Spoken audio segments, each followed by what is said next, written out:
কুমিল্লা বিশ্ববিদ্যালয়ে ভর্তি পরীক্ষার আবেদনের সময়সীমা বাড়ানো হয়েছে। শিক্ষার্থীদের জন্য এটি একটি বড় খবর। একই সাথে ৮০,০০০-এরও বেশি শিক্ষার্থী আবেদন সম্পন্ন করেছেন, যা প্রতিযোগিতার তীব্রতাকেই তুলে ধরছে।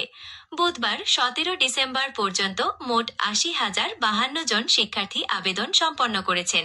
তবে আবেদনের সময়সীমা আগামী ৩১ ডিসেম্বর রাত ১১টা ৫৯ পর্যন্ত বাড়ানো হয়েছে।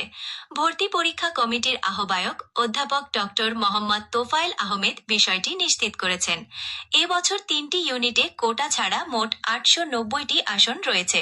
পাশাপাশি অতিরিক্ত ১০৭টি কোটা আসনও সংরক্ষিত আছে।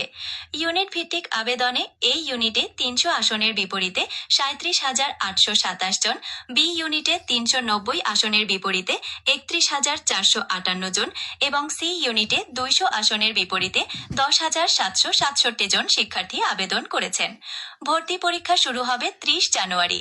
ওই দিন সকাল ১১টায় এ ইউনিটের, পরদিন ৩১ জানুয়ারি সকাল ১১টায় বি ইউনিটের এবং একই দিন বিকেল ৩টায় সি ইউনিটের পরীক্ষা গ্রহণ করা হবে। ১ ঘন্টার ১০০ নম্বরের এমসিকিউ পদ্ধতিতে পরীক্ষা গ্রহণ করা হবে।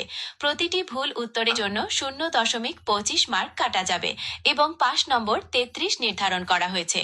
ভর্তি বিশ্ববিদ্যালয়ের রেজিস্ট্রার অতিরিক্ত দায়িত্ব অধ্যাপক ডক্টর আনোয়ার হোসেন জানিয়েছেন, আবেদনের সময়সীমা ৩১ ডিসেম্বর পর্যন্ত বাড়ানো হয়েছে।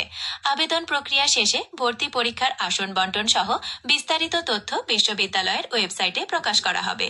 তো এই ছিল কুমিল্লা বিশ্ববিদ্যালয়ের ভর্তি পরীক্ষার সবশেষ তথ্য। নিয়মিত আপডেট পেতে চোখ রাখুন বিশ্ববিদ্যালয়ের অফিসিয়াল ওয়েবসাইটে। ধন্যবাদ।